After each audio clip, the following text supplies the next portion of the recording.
কেএফসির নাম শুনছেন? কেএফসি, কেএফসিতে পরীক্ষা দিতে গেছে, ওইবার 24 জন পরীক্ষা দিছে, 24 জন, 23 জনকে টিকাইছে, একজনকে বাদ দিছে, ওই ছেলেটাকে বাদ দিছে।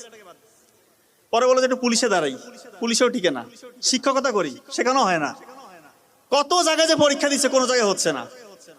পরে সে মন খারাপ করে একটু চিন্তা করলো যে আসলে কোন জায়গায় সমস্যা, কেন হচ্ছে না।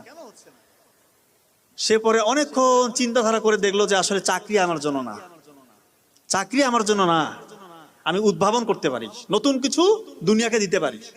এবং সত্যিকার অর্থেই গোটা দুনিয়াকে সে এমন কিছু দিয়েছে যেটা এখন পর্যন্ত মানুষ স্মরণ করে। আপনার আলিবাবার নাম শুনছেন? আলিবাবা প্রতিষ্ঠাতাকে জ্যাক মা, জ্যাক মার গল্প বলতেছে। দেখেন, এই জন্য জীবনে আপনারা বিভিন্ন জায়গায় হতাশ হবেন, হয়তো পরীক্ষায় ফেল করবেন, আপনাদের স্ট্রং জোন কোনটা এটা আপনাকে বের করতে হবে। সবার জন্য কিন্তু চাকরি না। আমরা তো সবাই মনে করি শুধু বিসিএস ক্যাডার হবো, বিসিএস